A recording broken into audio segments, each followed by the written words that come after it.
Il est 8h17, Nikos Aliagas. Le président du mouvement Génération, Benoît Hamon, est votre invité, Audrey Crespo-Mara. Bonjour Benoît Hamon. Bonjour Audrey Crespo-Mara.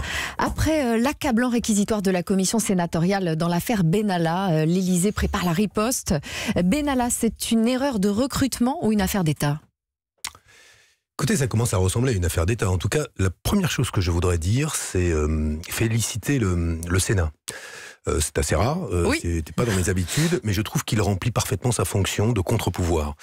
Contre-pouvoir à l'exécutif, ce qu'on devrait avoir dans toute grande démocratie. Et là, il fait son travail, et je trouve positif qu'il ait pu aller au bout de l'enquête pour essayer d'aider à la manifestation de la vérité. Alors, selon l'article 40 du Code de procédure pénale, si des proches d'Emmanuel Macron avaient connaissance des délits commis par Alexandre Benalla, ils auraient dû saisir la justice. Ça veut dire que des têtes vont bientôt tomber à l'Élysée ? Écoutez, moi, le problème, c'est pas de savoir si les têtes vont tomber ou pas. J'espère qu'elles tomberont. Mais la question est de savoir si le secrétaire général de l'Élysée, c'est-à-dire le premier collaborateur du président de la République, Alexis Kohler, son directeur de cabinet et le patron de la sécurité de l'Élysée, Patrick Strodal, le général ont Laverne, menti délibérément à une commission d'enquête. C'est-à-dire, après avoir constaté le climat d'impunité autour du président de la République, les infractions de M. Benalla, eux-mêmes commis des infractions, et des infractions graves. C'est-à-dire, en ayant prêté serment devant les représentants du peuple français, ils auraient menti. Si c'est le cas, c'est très grave. Et c'est très grave et ça dit quelque chose.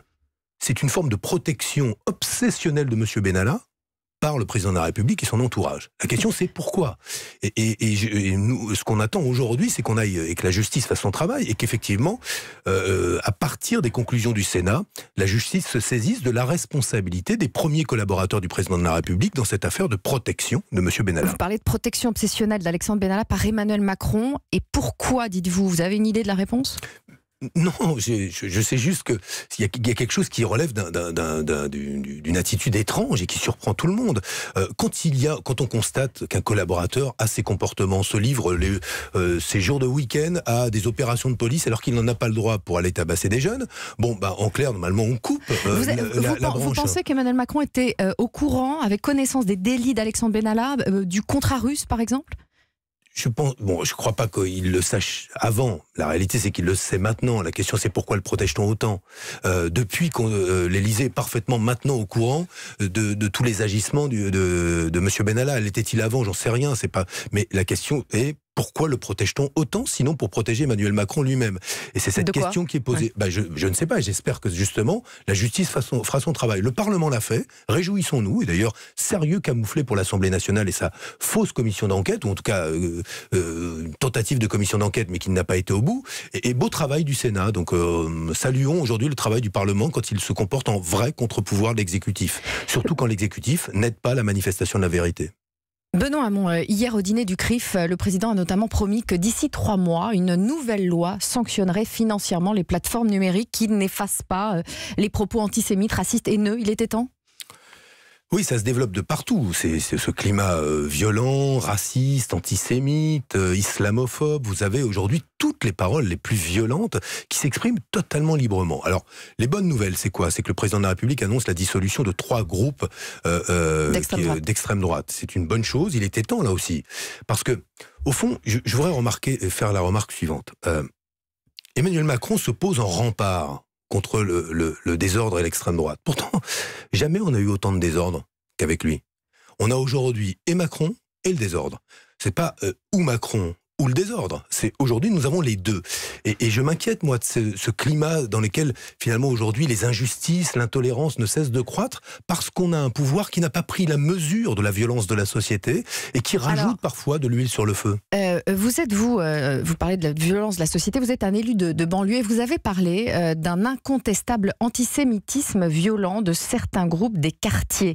Cet incontestable antisémitisme lié à la montée du salafisme, vous ne l'avez pas vu venir ? Je l'ai vu venir, mais comme beaucoup, mais l'antisémitisme, mais est-ce qu'on peut dire que l'antisémitisme, il n'est pas réservé à quelques groupes dans les quartiers ? Est-ce qu'on peut dire aujourd'hui que ceux qui mettent des croix gammées ne sont pas des gens qui sont musulmans ? Est-ce qu'on peut dire aussi... L'agresseur principal d'Alain Finkielkraut est proche de la mouvance salafiste. Vous avez été élu de Trappes, qui a été un foyer du djihadisme français. C'est quand même incroyable. Moi, aujourd'hui, on condamne toujours l'antisémitisme je condamne l'antisémitisme en bloc. Pourquoi est-ce que vous voulez faire aujourd'hui ? Oui, mais vous avez été élu de Trappes. Vous avez été élu de Trappes. Est-ce que vous dites aujourd'hui, j'ai peut-être été un peu trop laxiste ? Mais c'est une blague ou quoi ? Non, mais je le prends très sérieux. Moi, j'étais laxiste en quoi ? Je vous pose la question. J'étais député de la République qui combat l'antisémitisme depuis que je suis engagé. Et en quoi, moi, j'aurais été laxiste ? Les laxistes, c'est qui ? C'est ceux qui, aujourd'hui, font d'une population les boucs émissaires d'une situation violente en disant, en clair, il y a une montée de l'antisémitisme, ce serait seulement le fait de jeunes musulmans. Ça, je ne le dirais jamais. Est-ce que vous, en tant qu'élu, vous avez été confronté, par exemple, à la déscolarisation d'enfants juifs des écoles publiques ? Emmanuel Macron en parlait hier soir. Et qu'avez-vous fait ? Non, mais d'abord, c'est la responsabilité de l'État. Quand j'étais ministre de l'Éducation nationale, nous n'avons pas été... Cette fois-ci, là, c'était ma responsabilité. On n'a pas constaté, nous, en tout cas, on n'a pas été alertés par déscolarisation d'enfants juifs. Mais il y en a sans doute. Mais la question est, aujourd'hui, comment est-ce qu'on lutte contre l'antisémitisme ?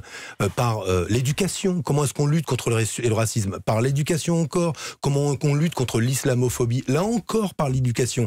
Et ce que je veux simplement dire, c'est que plutôt que aujourd'hui se dire, on a une montée des actes antisémites, cherchons un autre bouc émissaire ou un seul responsable, et ce responsable serait seulement dans les quartiers, c'est grave, parce que là, pour le coup, c'est la non-réponse au problème.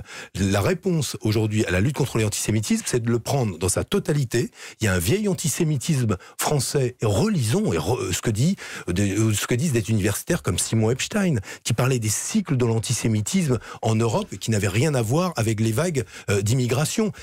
Il se rajoute aujourd'hui un autre antisémitisme lié à des mouvances radicales islamistes, mais aujourd'hui, la question, est-ce que c'est de faire le tri, d'en choisir ? Non, c'est de combattre l'antisémitisme et les antisémites, quelle que soit leur origine et quelle que soit leur prétendue théorie ou idéologie. Sinon, j'ai une bonne nouvelle pour vous, Benoît Hamon. Dites-moi. Dernier sondage IFOP pour les européennes, vous êtes passé de 2,5 à 3,5% ce mois-ci pour les européennes. Il y aurait une manière simple et rapide de dépasser les 5%, ce serait de vous allier avec Europe Écologie Les Verts. La liste de Yannick Jadot est à 9,5%. En vous alliant à lui, vous passeriez peut-être même devant Jean-Luc Mélenchon et Laurent Wauquiez. Qu'est-ce qui vous retient ? Moi, je propose une votation citoyenne. Voyez-vous, je n'ai pas envie de ces petits marchandages d'appareils qui ne marchent pas. Ça marche pas. Une votation citoyenne, c'est une sorte de primaire 2.0. Exactement. Hein. Une primaire. En l'occurrence, on proposerait ce qu'on appelle un vote préférentiel. Un tiercé que feraient tous les électeurs de gauche qui viendraient à cette votation citoyenne. Mais pourquoi Yannick Jadot vous rejoindrait ? Il est à 9,5%. Mais parce que la centralité aujourd'hui de l'écologie politique commande justement de ne pas viser, quand on est un leader écologiste, quelques députés européens. Aller de faire de la question écologique une question incontournable. Mais ce serait plus simple à vous de le rejoindre et plus rapide. Mais le sujet ne se pose pas comme ça. On fabrique plus aujourd'hui des listes entre petits arrangements d'appareils, entre petits chefs. Mais vous opposez, vous, le peuple et les idées aux appareils. Mais est-ce que ce n'est pas parce que votre appareil génération est moins puissant qu'Europe Écologie Les Verts ? Audrey Crespo-Mara, c'est comme vous, quand vous démarrez une matinale, ça démarre lentement.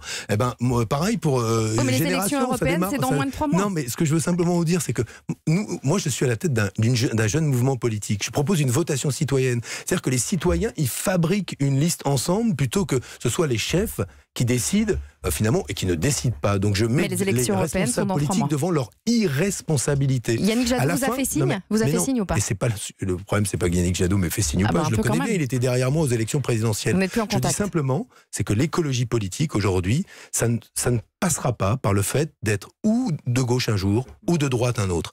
Et je regrette aujourd'hui que le choix de Yannick Jadot, ce soit finalement de se dire quelque part, ça peut être avec Macron qu'on fait de l'écologie ou avec la gauche, on est au milieu, on est prêt à travailler avec tout le monde. On est macroniste, ni droite ni gauche. Nicolas Hulot, elle a dit, je veux dire, il n'y a pas de possibilité de transition écologique à politique libérale constante. J'aimerais que les dirigeants verts prennent en compte cette leçon de Nicolas Hulot.